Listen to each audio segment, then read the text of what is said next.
Hello and welcome, members of the Wonderverse. It's the big one, the really big one, episode 17, and we are covering House of M. I'm Hannah. And I'm producer Nick. And let's get ready to argue. So last week on our last Christmas special, we talked about Disassembled and the lead up to House of M and a little bit about the climate going into House of M. So do listen to that podcast episode before you listen to this one. Yes. Usually you can listen to every podcast episode as a standalone, but we're very much going to be touching on themes that we brought up in the last episode. You need to get where our mindset is because we're ready to continue arguing, I'd imagine, about the setup. But I'm going to quickly run through House of M. It is a long run through. I'm going to go kind of issue by issue and cover everything we need to cover. And then we will talk about thoughts, feelings, and, we're going to break it all down. So the story begins with Wanda, formerly known as the Scarlet Witch, having obviously she just disassembled the Avengers, but now she's happy. She's surrounded by family and friends and she's giving birth. Doctor Strange hands her the twins and declares the birth a great success. Vision is right by her side, very proud of her and the children. But then it turns out it's not real. Professor Charles Xavier demands Wanda return the world to normal. She refuses, but her babies shatter and disappear. There's nobody in the room. Wanda is just devastated on the paradise of Genosha, and Dr. X forces Wanda back to sleep. Daddy Magneto shows up and says, "How's Wanda doing?" And Professor X says that his powers will soon no longer be enough to hold back Wanda and that they need to find something else to do. Magneto blames himself even, for making his children pawns in his own ambition, and just walks into a magnetic field in the center of the island just to be alone. He just needed some alone time.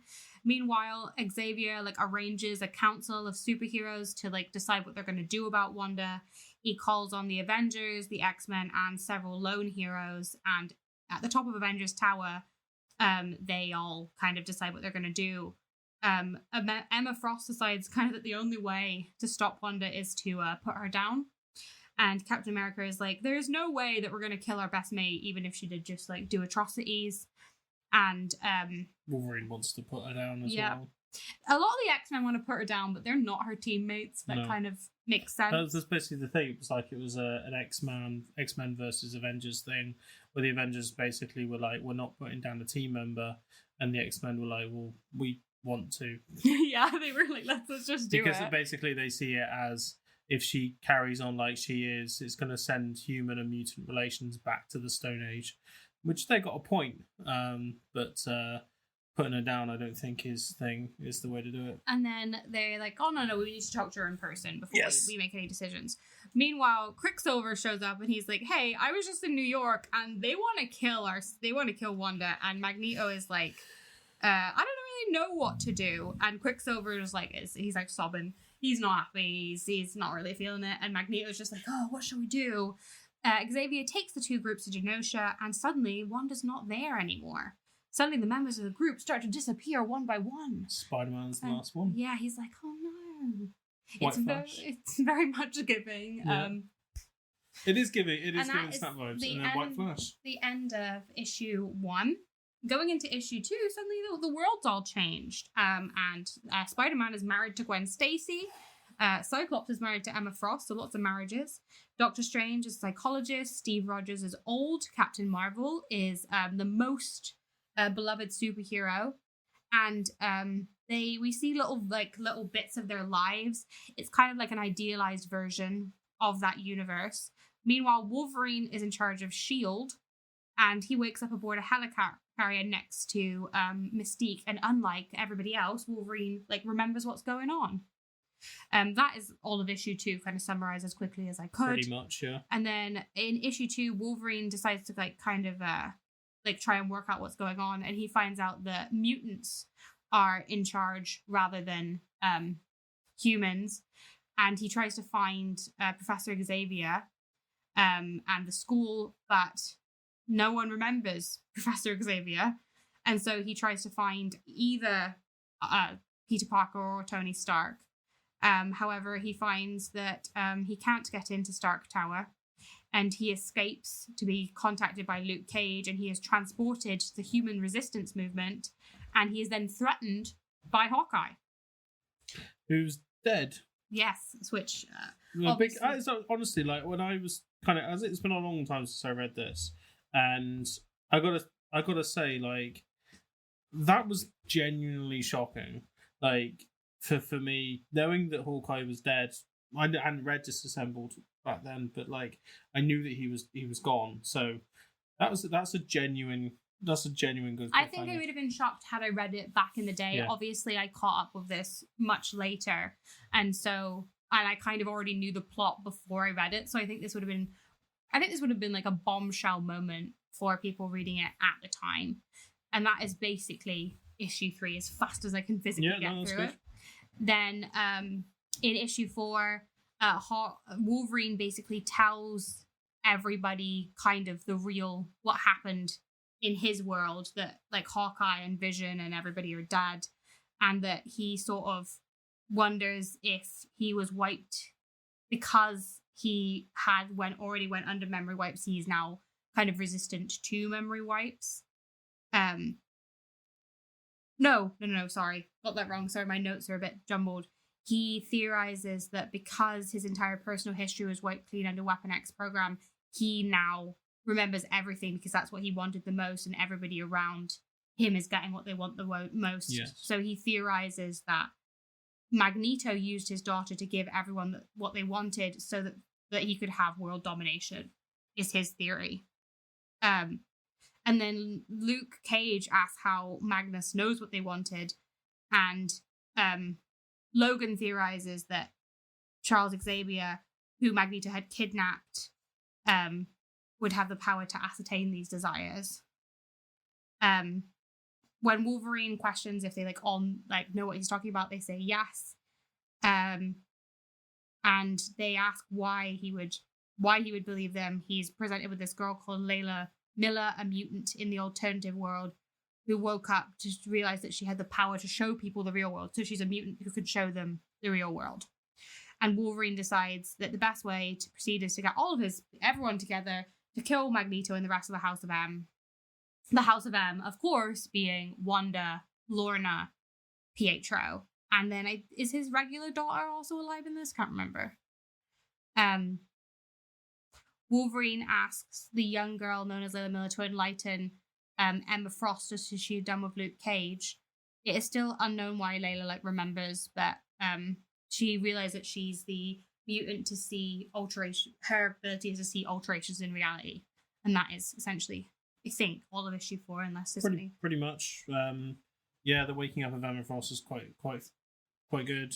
That was honestly quite an interesting moment with Luke Cage. I think was when he basically Wolverine's like, you don't believe me, do you? So yeah, no, I do, because this girl here told me the exact same 3 days ago, and I thought that was quite a good way to cement that actually Wolverine is right. Obviously, we the reader know he's right, but that Wolverine. Yeah, I think that Layla's powers are super interesting as well. I think Layla's a very interesting character. Created specifically in basically for what she was created in this. I don't know a lot about first her. Appearance. I also love the use of I think a Luke Cage and Wolverine friendship would be super iconic, kind of if we explored that more in general. So once Emma Frost is up and about, in issue 5, they then get a bunch of other heroes, including people like She-Hulk, Daredevil, Spider-Man. And then as Layla awakens more of the heroes, Rogue, being distraught and confused, touch Layla, the power appearing overwhelming for Rogue, and she awakens others around her. Hawkeye is unfortunately unable to handle reliving his own death, which, fair enough. Well, he turns it down. He's asked, and he just flat out just turns it down. And then the group tries to think about maybe awakening Captain America, but seeing as he was not frozen, they're a bit worried about enlightening an 80-year-old man. And in case, I don't know, they give him a heart attack. They said old man Rogers is not living through that. And so he wouldn't be able to help them fight Magneto because he's old. So Magneto ignores his daughter Lorna in order to look at the memorial gravestone that commemorates the death of Charles Xavier. Very gay. That's very gay of him to do. When are they going to make it canon? With these awakenings, I thought, Are you ignoring? I'm ignoring that completely. The awakenings, I mean, there's Scott Summers, Cyclops vomits, and basically Emma Frost basically says to him, "Yeah, why are we married?" Which I think was quite humorous. The one that kind of got me was basically Peter Parker being given his memories back, which of course meant that he relived everything he's gone through, including Ben. Like, basically, in his reality, like, he's married to Gwen Stacy, he has a kid with Gwen Stacy, Mary Jane is a successful actress, Uncle Ben hasn't died, like, he's not a struggling photographer for the Daily Bugle, like, he hasn't gone through, like, all the villain arcs that he's gone through, and all of that stuff just comes back all in one, and there's something we don't see with the other heroes in this kind of reawakening thing. Yeah. We see it with Peter. I think it's very effective that they did it with Peter, because it's like everybody kind of has an understanding what Peter's backstory is, and understanding that how traumatic it would be for somebody to basically get all those memories back all in one, and finding out your reality that you're living in is a lie. And it leads to this really interesting conversation between Logan and Peter, and it kind of ends on a strange note where you kind of know that Peter was really rattled by it. And he says, "Logan, I swear to God, I think I'm going to kill them. Magneto, his stupid daughter, I'm going to kill them with my bare hands. I'm not going to be able to stop myself." And Logan turns around and says, "Don't worry, you won't get the chance. I'll have done it already." And there's the two characters that have very much their arcs are centered around their memories, and like the impact of that on them. I think it makes that issue particularly powerful. I just think that it's interesting. This is just a sidebar. Whose heart's desire do you think it was to be married? Scott's or Emma's? Whose heart's desire do you think that it was? Because that is, I'll leave you on that note. Also, yeah, on this podcast, Nick is confirming he doesn't ship Cherrick, I believe is what we're getting out of this. I didn't even know that was a thing. You just knew that was a thing? There was literally a Fassbender and like. Oh no, I did kind of, but no, I just mean that it's the internet. Everything is shipped. So yeah, but that's such a massive one. That is like everybody kind of like. I mean, Ian McKellen says he was playing it that way, and so does Patrick Stewart. I mean, that's not surprising, though, is it? Well, Patrick Stewart's not gay. Yeah, I know, but like they never mind. So you're going on record saying you don't ship Cherrick. I don't. Shipping is. So you don't ship anything. Strange. Really? You don't ship anything. Oh, wow. This is what straight men do, everyone. You've heard it here. The straights apparently don't ship things. Anyway. That's basically the end of issue 5. Going into issue 6, basically all the awakened heroes are traveling to Genosha to try and take down Magneto. They are like, oh, this is probably the most like heroic battle of our lifetime, so we should just kill everyone. They're like, let's just go for full unbridled warfare. This causes Jessica Drew to be like, why? They've given them everything they've ever wanted. Why shouldn't they be content to live in this world? Which is a question I kind of had, because why is Peter so pissed off that he can't just have a happy life? Like, I would, if I was Peter, I would just say thank you and thank you next and move on, personally. No. So you think that Peter should just reject happiness? Peter in his right mind knows that it's wrong. Like, he knows that Gwen Stacy is dead, and he knows that like the baby he has with her is not real, and he also like the Gwen Stacy thing for him was years ago, so he understands that this was inherently wrong. And he's not the kind of hero, he says with a massive asterisk when he thinks of Mephisto. He's not the kind of hero at this point, anyway, at least, to want to take advantage of that. He's not that. Okay. Peter is very pure. So yeah, your writers let Peter be pure, but other people have to have mental breakdowns. Anyway, back in Genosha, Magneto is hosting Victor Von Doom, which is interesting going with the retcon later. Like, I feel like that's an interesting note for this retcon in the future. And it's a great event to commemorate the mutant triumph over humanity. And the House of M are like, yay! But Doom is obviously like not actually happy. Magneto and Doom are very much doing a frenemies moment. At the party, we are introduced to a bunch of guests, including King T'Challa even. Obviously, the king of the African Commonwealth of Wakanda, then Dr. Doom, and then Princess Aurora. Yeah, of Kent. Yeah. Do you want to list them off? Or? Yeah, Gina Spell, who's from the Kree. See Namor Atlantis. Yeah, I think that's really interesting because the implication there is, especially one with the Kree one, is that these reality bending has stretched the entire universe. That is giving you some power scaling if you would want to do that. And then the hosts of the evenings are introduced. The House of Magnus, King Eric, Princess Wanda, Prince Pietro, Princess Lorna, and Eric's 2 psychic grandchildren. And then suddenly a shield sentinel plunges into the castle. Magneto uses magnetic powers to stop that. And then leading the attack are Wolverine, Nightcrawler, Spider-Man, and Daredevil.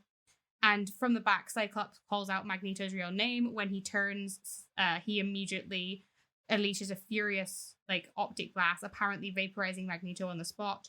Rogue is finally able to unleash her powers to their full extent, tackles both Namor and Storm, and absorbs their abilities, causing her to overflow with power. Elsewhere, Cloak brings in Layla and Emma into the gardens, and they're looking for Xavier. Instead, they find the memorial that commemorates his death. Emma starts crying, and she's like, it's all over. And suddenly, Cloak tries to go into the ground and says, oh my gosh, his remains aren't in his grave. That's the end of that issue. Picking right back up, the battle between the House of M and the heroes continues. The chaos continues on, and Doctor Strange is like, oh no, Wanda's not here, and he finds her in a tower with the children. Doctor Strange is like, oh, I want to unpack everything that's kind of going on here. And as the two of them begin to talk, he attempts to kind of discover what's going on. Wanda reveals the answer to him in the most convoluted way possible. She's like, it's time for a flashback. This is the flashback moment of the show. And it shows that Quicksilver confronting Magneto about her almost being killed. And it turns out that Quicksilver was the one responsible for the creation of the alternate world, conspiring with Wanda to make everybody happy. He kind of whispers in her ear. The implication is that because she's kind of rewriting reality at will, it is somehow Quicksilver's fault, which is an odd thing to do because Pietro is the power of suggestion, I guess, in it. It's also worth noting that in this reality, Wanda didn't have any powers. She was his powerless daughter, and that was why they were able to kind of, it shows his sympathy towards humans. But after this revelation, Emma's please ask about the fate of Charles. But before he can do that, Wanda gets struck in the back with an arrow. It's Hawkeye who begins to break down emotionally to Wanda about his death in the real timeline. Then poor Clint, well, I'm not a big Clint fan, but he dies for a second time because one of his one of Wanda's sons, who are actually just figments of Wanda's traumatized mind. Basically, they're still not real. They're just she's just locked her bad memories inside her little sons. Parenting 101. Yeah. And you he no more mutants, Clint. And then in the Memorial Garden, Emma Frost and Layla are this is what's really going on to Magneto. He then unleashes his wrath on everyone, especially Quicksilver, because Pietro is always at fault in Eric's mind. He then kills Quicksilver by pummeling him to death. And Wanda appears, stopping Magneto and returning her brother to healthy form. She lashes out and says, we're freaks, mutants, you chose this over us, you ruined us, and then with 4 words, she says, no more, Daddy, no more mutants. Things begin to break down, and everything goes white once again. And in the final episode of House of M, the world kind of goes back to normal. Layla Miller wakes up thinking that, she must have just been having a really lucid dream. That was a really big dream. And Peter Parker wakes up in bed with Mary Jane, and he's like, what just happened? And together with the Avengers, they try and make sense of everything that's happened. And Doctor Strange is distraught. And apparently the effects of House of M really did take place. Outside of Xavier's mansion, Emma wakes up and her nose is bleeding and screaming is just happening everywhere because the students are fainting and losing their powers. Two confirmed people that lose their powers are Wind Dancer and Tag. And helplessly, the X-Men watch as most of their students lose their gifts. Emma scans the world to try and find mutant activity, only to find out that the great decimation of mutant population has endured, and among them is a sweating Bobby Drake. And Wolverine awakes, remembering everything about his past. Back at Stark Tower, the Avengers try to work out what's going on. And in the ruins of the mansion, they find Cat Farrell talking about Hawkeye's death. And then whatever caused the majority of the mutant populations, the heroes can't remember what it is, but basically Xavier is like, it's Wanda, but no one can find her. And Hank is like, what will be the reaction to all of this?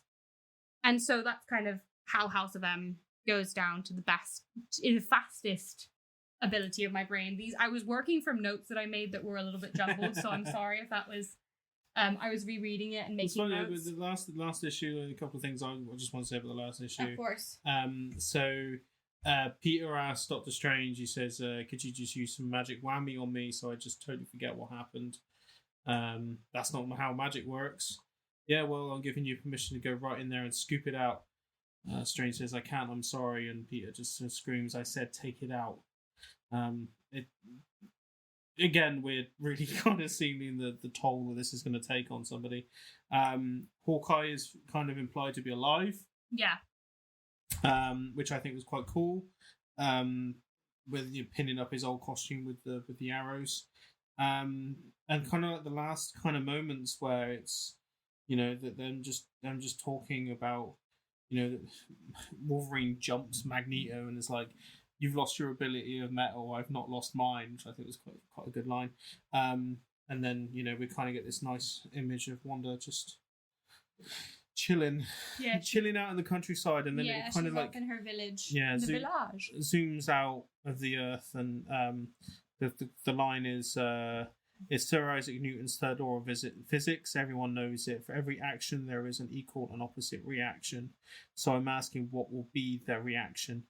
And it ends with a big red, ray of I did not something. know how to describe that in my notes. I wrote big red blob on the earth. Yeah, big red blob on the orbit, it's reaching over the sun. So the implication is something has happened. We later find out that it's all the mutant powers ending up going somewhere else. To Hope Blooming Summers. Hope Summers happening. Yeah, so it's a whole, basically the decimation kind of fallout from House of M from that point. But do you want where do you want to start? Because I think I want to start with, as the same way we did with Avengers Disassembled. You have to remember that at this point they did not know what to do with the X-Men, in that we had reached this point whereby the X-Men and the humans were kind of chill. We had done a lot of the plot lines, and so this was very much a reset for the X-Men too, especially noting their popularity in their now upcoming films and the way that public perception was changing from, the X-Men being teenagers at a school into being adults with adult problems again. And this was, we'd done the last big reset for the X-Men was possibly when, Scott came back from retirement and the Madeline Pryor Fandango went down, or, Apocalypse. The X-Men events tend to be ginormous. The issue, obviously is that the House of M had not been established. Like, the House of M, when I say that, I'm talking about Lorna, Pietro, Magnus, and Wanda, had not been established strongly enough as a family unit for all this to be going on. Because what you have to remember is, while, you know, now they're not even his kids anymore, but Wanda and Pietro's connection to Magneto had only existed since, as his children, had only existed since the 80s and hadn't really been explored that deeply.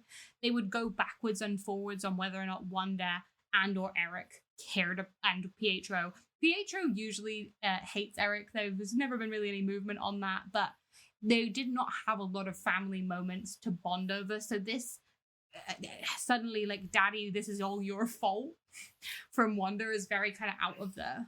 So this, I mean, because I read the Excalibur House of M. Yeah, you give a little like. So that basically takes place in between Disassembled and the start of House of M, and it basically starts off with Charles and Magneto basically arguing.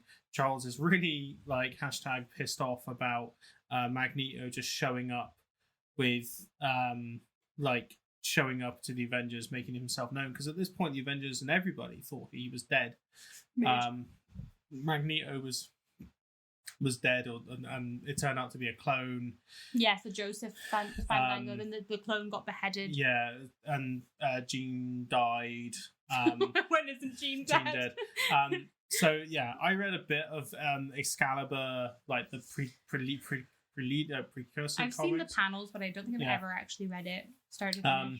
And like it's fine. It's a Chris Claremont one, so it's fairly interesting. I do love a bit of Chris Claremont. You know, we get a bit of Callisto. She's pretty cool. But the so the main kind of like prelude to House of M is like I said, Magneto. Charles is really pissed off with Magneto that he makes himself known to be alive. So I imagine that has a lot to do with the reactions of the Avengers, because, you know, they thought he was dead, especially considering his actions last time out. And then Charles and basically Magneto just kind of like stands and mopes around for a bit on the ruins of Genosha. And Charles is trying to basically help Wanda, but we don't really see it. We don't see it. All we get is Stephen Strange walking into Charles's mind and basically talking him through the fact that for Charles to help fix Wanda, he also has to help fix himself. Yeah, no, don't get me. This is kind of what I have an issue with this comic and this kind of idea, is that the implication there is that the man needs to fix himself to help fix the woman, bluntly put.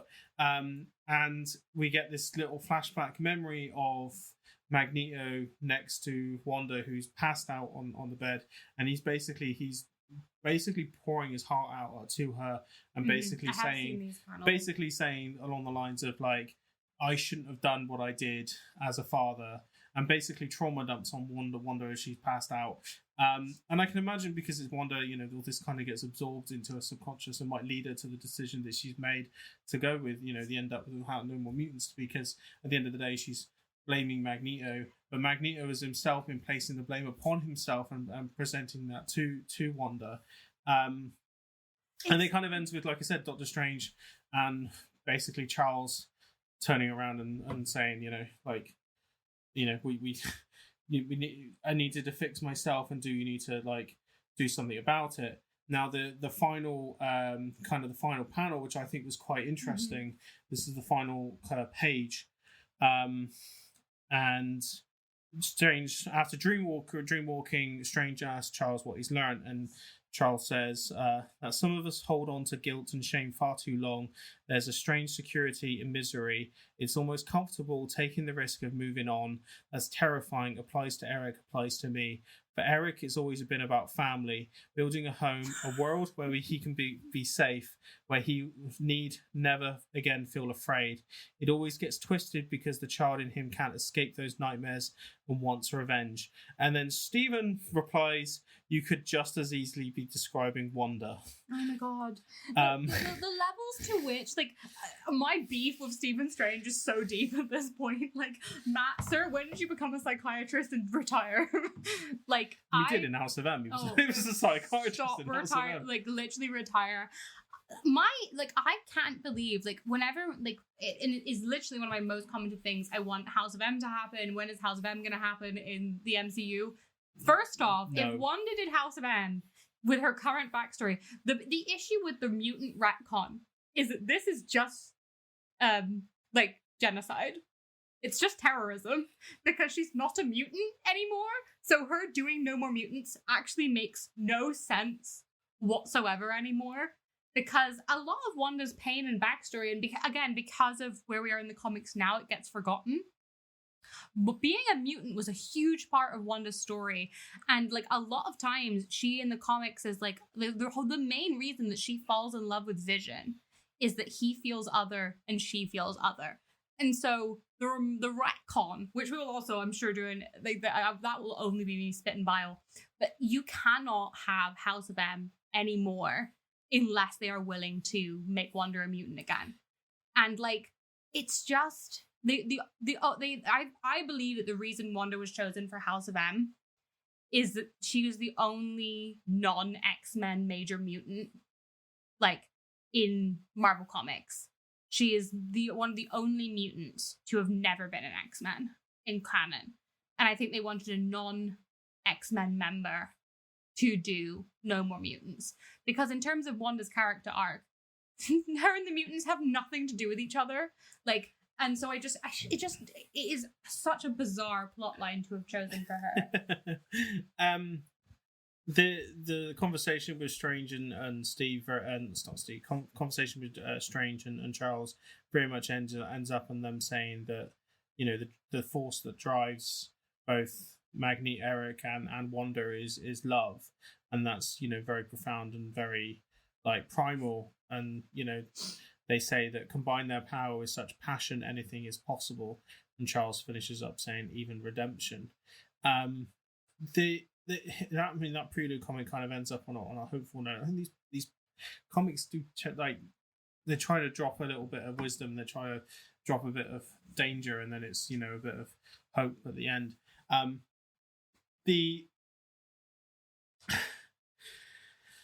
The backstory that they're trying to give, I think, as a character and a story arc, does inherently work. As if you disassociate it with the you know, opinions of where Wanda was in the past, if you're looking at from going from the start Disassembled through to the House of M as a storyline structure and as a character arc, it does work. If it wasn't Wanda, if it was anyone else as a character arc, it would work. I disagree based on the motivations. Even taking, I think Avengers Disassembled maybe works in context if you want to go with it, but having gone from Disassembled, where she takes out her anger because she feels the Avengers are responsible for the disappearance of her twins, right? How do we get to No More Mutants from there? Because she is trying to find a reason for why this trauma has happened to her. So basically, it ends up being revealed that Magneto is the problem. So for her, it's Magneto is the problem, and Magneto's main driving force is the fact that mutants should be existing on a higher playing field than humans. That is Magneto's motivation at the end of the day. So Wanda has basically gone, right, it's Magneto's fault here. My dad is the reason why this has happened to me. I'm going to remove everything that happened to make Magneto have his purpose, which is why No More Mutants kind of exists. On a logical, that's why she's done it. I agree with you. It is tantamount to genocide. And it doesn't erase all of her trauma. It doesn't erase all of her trauma, but at the end of the day, like, it punishes Magneto for what had happened. And at the end of the day, like, she just witnessed Magneto basically come back from being blasted by Cyclops, and then literally murder Quicksilver, her twin brother, in front of her. A man who has spent the last issues basically trying to convince her that, you know, you are sacred to me. Basically, he is scared for her, which is basically what ended up leading into House of M. Magneto takes that personally.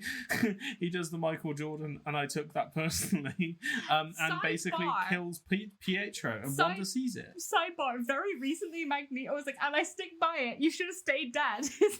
He said in a super recent comic, he's like, Wanda, I love you. You have never done anything wrong in your life. Pietro, get in the bin. Yeah. It's still his stance. So, like, the No More Mutants line, it is very, very dramatic, and it is, like, very, very upsetting to see Wanda do that, because it is a very, very, like, it is a horrifying thing to have done, really, for her character to do.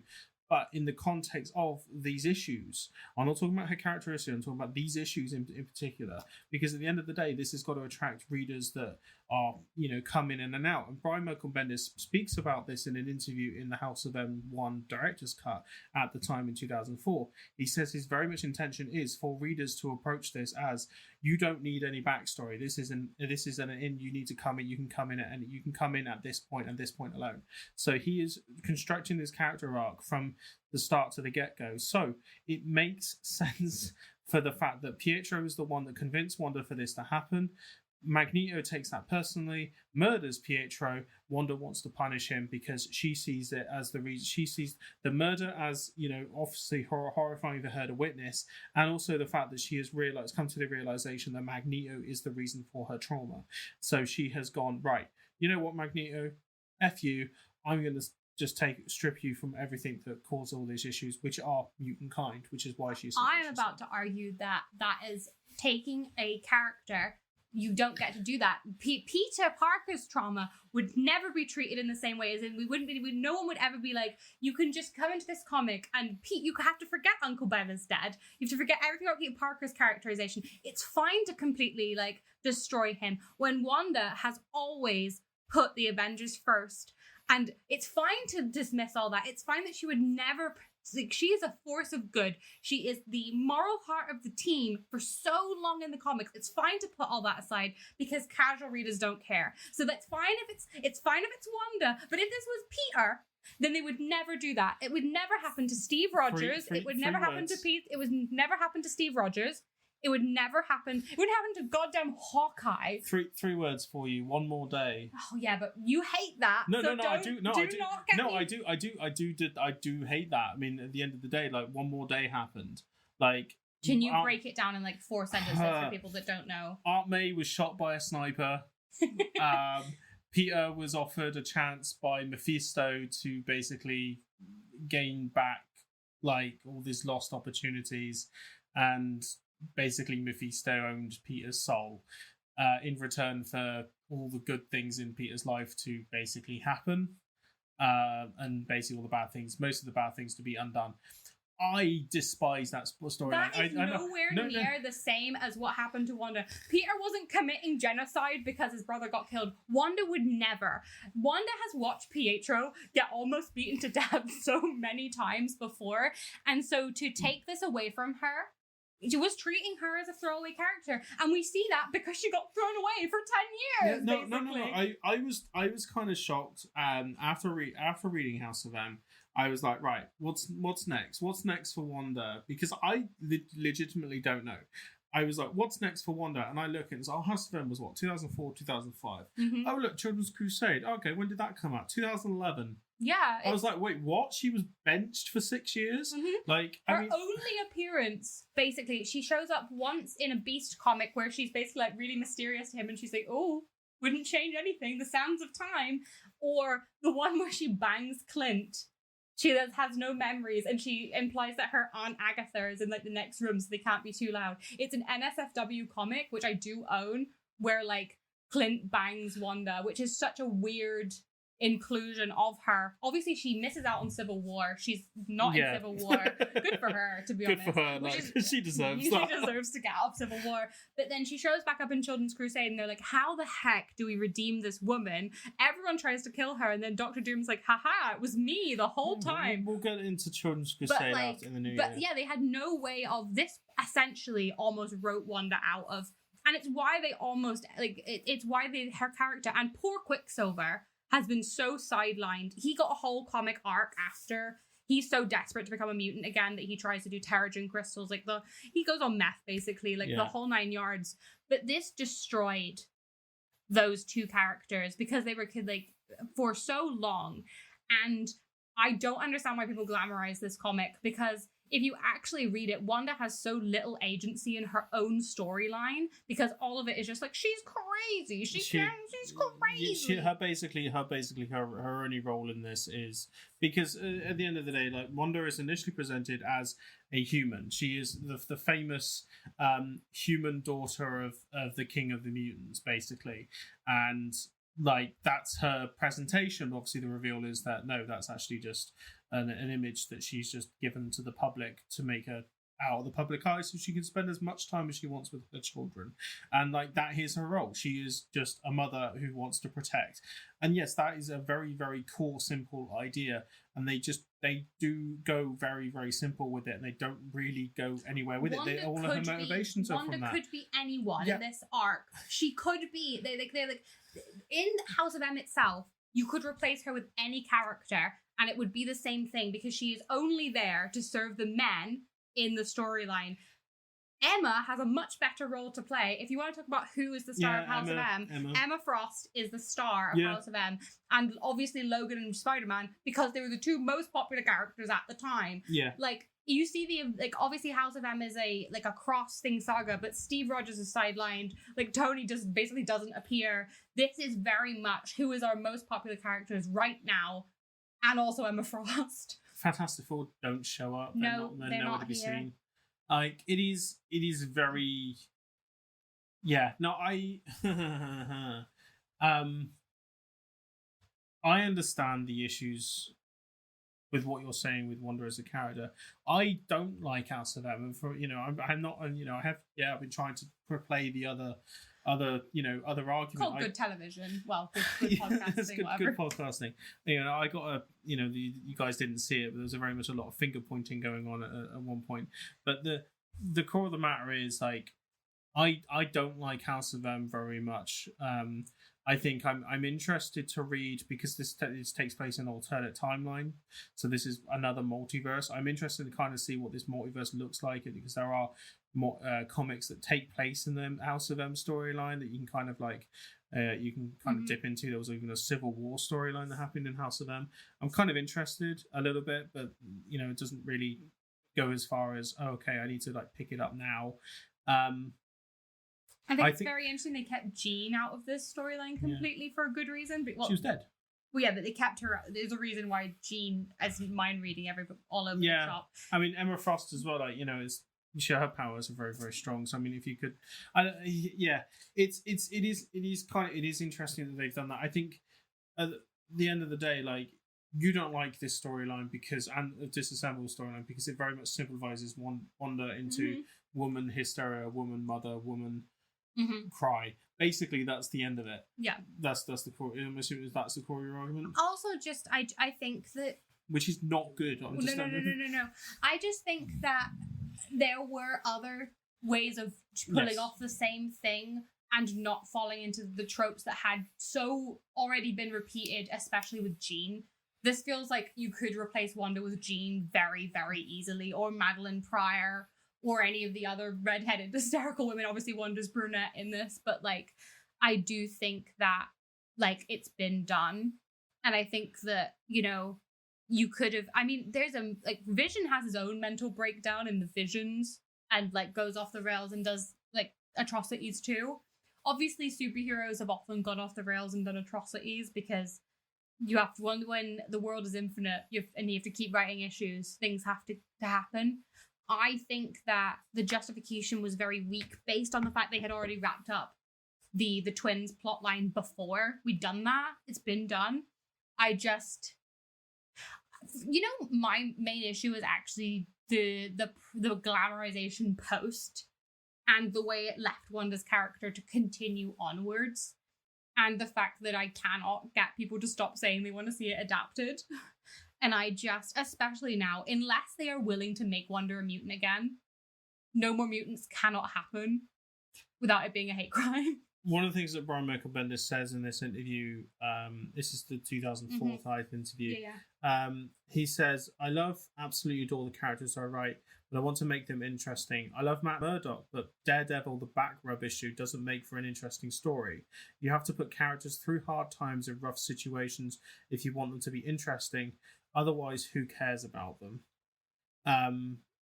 And he says, you don't have a summit meeting between the two most powerful groups of heroes on the planet and have them all agree with one another. You're going to see relationships and motivations change as a result of what happens in the story, starting with the meeting. So, like, yeah, like he's at the end of the day, like, he has to make drama at the end of the day. I agree. I think it's just happenstance, I guess, that they've just ended up choosing Wanda at the end of the day. Well, that's what I mean. I think the choice of Wanda was simply that she has never had. The reason that Wanda and Vision got thrown together is because they were two of the only Avengers not to have solo storylines. That's why they ended up getting married in the first place.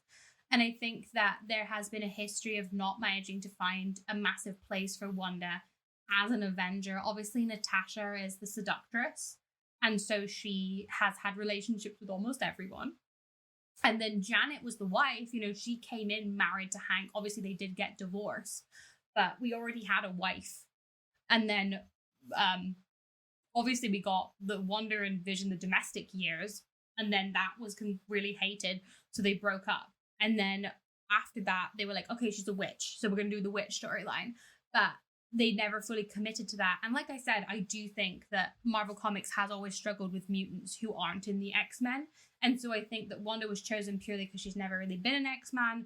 She was not, I'm not going to lie, Wanda didn't have a huge fan base, and she had never been a real on-screen adaptation because of her connection with the Brotherhood. The choice was not to include her and Quicksilver in the live-action X-Men films. And so that she didn't have a fan base to feed off of. And so it made sense. I can see why you would choose to make her the villain, except that I don't like it. Well, you say villain, right? And this is the Michael Bendis interview. I'm just trying to draw from this again. When people come into the House of M, by page 4, you see that Wanda, who I do see misrepresented online, she's not a villain, she's a tragic figure. She's not in control of herself. There's a difference between a villain and someone who's totally lost control of what they're able to do. It's a very sad way for anyone to end up, and I think most people got that at least. They don't like to see it, but they got that Wanda had lost control. So at the beginning, you have this mutant Wanda, who's the daughter of the biggest mutant terrorist of all time. She has these reality-altering powers, and she has lost control of them through the stress of life, the physical and mental stress of her powers, undefined as they were for so many years, had put upon her. So here she is, a mutant who has lost control of her powers. But it's too late. Like, she'd been lost the children 10, 20 years ago. Yeah. Like, it's just bringing back around. And, like, I'm sorry, I just don't buy, I'm not buying what you're selling. I think at the time as well, there was a Spider-Man series called Sins of Our Fathers, which was basically Gwen Stacy's children come back and basically try and beat up Peter. And it turns out to be Gwen Stacy's children that she had with Harry, if I'm right, or Norm. It's one of the Osborns, Ozzy maybe, or Sharon. But like I really didn't like that arc. I was just like, why are you bringing? You know, you're just trying to find reasons for Peter to get punished by his past. Gwen Stacy should stay where she is in the ground and let her just be the figure that ended up tragically passing away for Peter. The Peter of this Marvel universe, not other Peters, not other Gwens. So I maybe it was a thing at the time. Joe Quesada, the editor-in-chief of Marvel at the time, very much saw it as, you know, we need to be bringing back, you know, they remember these are guys that had read these comics 20 years prior to growing up, and they're wanting to bring what they read into the forefront. And they're going, oh, right, when I was reading the comics, what happened to these kids? Yeah. Let's bring that back. I see it. I just, like, don't agree with it. There are elements of House of M that I like. You know, I love the idea of this alternative world where everybody kind of gets what they want. And again, I do think House of M could have worked better if we had established that Wanda was being...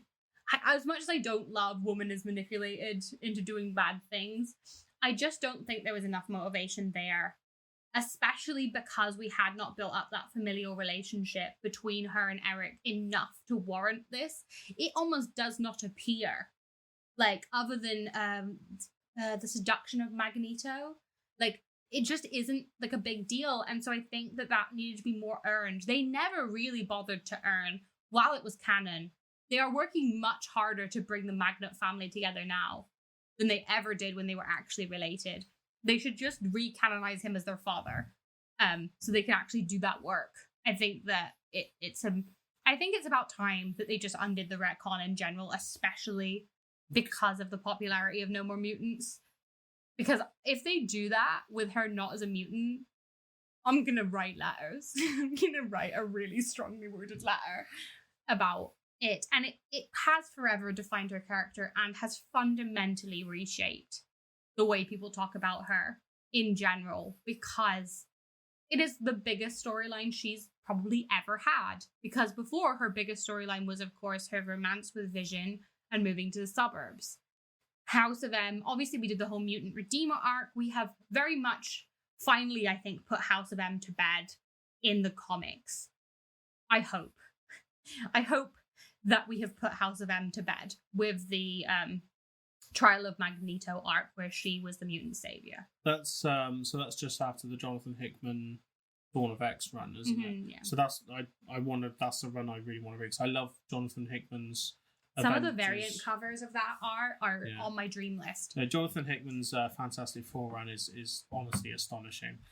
So I'm really interested. I really am interested to kind of read what he's done. I actually really love the Trial of Magneto run. It's one of my favorite. It's called the Trial of X sometimes, but like I love it. I love the art. I love everything kind of about it. I thought it was an actually really good way to finally put House of M to bed in the comics, because it had gone on long enough. I also love Children's Crusade, one of my favorites. What's kind of interesting, I just want to kind of wrap up as well. Yeah. What's kind of interesting really is talking about Disassembled and House of M is that this is probably a rare opportunity for me and you to talk about two of our favorite heroes at the same time. Yeah. Like I get to talk about a little bit about Peter Parker and Spider-Man, and like, you know, him showing up in one of these mainline stories, as well as talking about Wanda, and like it kind of, they did as much as they've done Wanda wrong in House of M. In your opinion, I imagine quite a few people's opinion. Well, hang on, Nick, before we go on, what's your opinion? Like, really, like, do you think the portrayal of Wanda? I don't have the background knowledge that you have. I really don't. I apologize. Hold my hand up. I don't have it. I only have like post 2000s, like kind of knowledge of what's gone on, with little snippets here and there of what's happened in the past. I like the Disassembled. If you listen to the previous episode, I liked the Disassembled storyline. Made sense for me. I think, with talking about it to you, my issues with House of M do still stand. I do think it's rushed. I do think it doesn't really set itself in the world very much. I do think it's very much like, here's the status quo in like 3 pages, and then we're just going to immediately fuck it up, rather than like setting a 12-issue run might have been maybe. Yeah, it's like 9. It's like 9. Yeah, 8 or 9.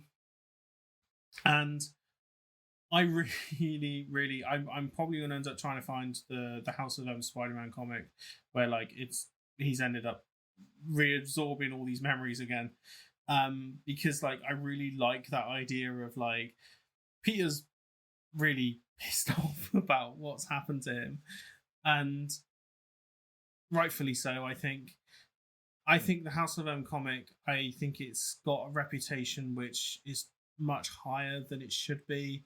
I don't think the art is particularly good compared to Disassembled. I prefer the art on Disassembled to the art in House of M. I thought the covers on House of M though are really, really nice, but the actual art itself inside is not anything to write home about. I love the cube Wanda like breaking into cubes. Yeah. I love some of that artwork. I like that visualization for the breaking down of reality. Yeah. I think that it did a lot of damage, and I think that if you are a fan of Wanda, you should go and read some of her earlier stuff before you idolize House of M. Because I don't want to see House of M in the MCU. I don't want to see House of M in the MCU. I would like to see a version of the Avengers Disassembled, I guess, but like we've kind of had that already with Civil War, in Hollywood terms at least. I don't want to see House of M in. I think that Civil MCU. War makes more contextual sense after Disassembled than it does in the MCU with the way it panned out. But I think we've jumped that boat a long time ago, and I don't think Wanda's in a place where she's going to do Disassembled. I feel like Multiverse of Madness was Disassembled in some ways. Yeah, we're firmly on the road to a Wanda redemption. We're on the road to Children's Crusade. Yeah. Which you not read yet? I have not read that yet. It's one of my faves, so love it. That'll be an episode we'll talk about next week. We have to wrap it up because we're heading to the hour mark. The last Christmas special is a bit of fun. It is a retrospective of the year, and it is the end of season 1 of Into the Wonderverse. So we'll be back with our New Year's resolutions, our hopes and dreams for next year, and me being a clown. Yeah, Delulu. And anyway, my name is Hannah Gardener. You can find me over on TikTok at Into the Wonderverse, or on Instagram at The Wonderverse. If TikTok gets banned by the time this is out, follow me on the photo app, or over on Twitter, or wherever you like. And producer Nick, you can find me on Blue Sky at Ninkos Chandler. My website is superatomovision.com. You may find some TikToks maybe on the film Nick if I actually get around to doing it, but at the end of the day, it's probably going to get banned, so there's no point. Yeah. Thank you so much to Lily for our gorgeous, gorgeous art. We stand you forever. Follow her, or I'll come to your house with a bow and arrow. Music by Melody Ray Griffiths. And until I see you next time, stay magical. No more mutants.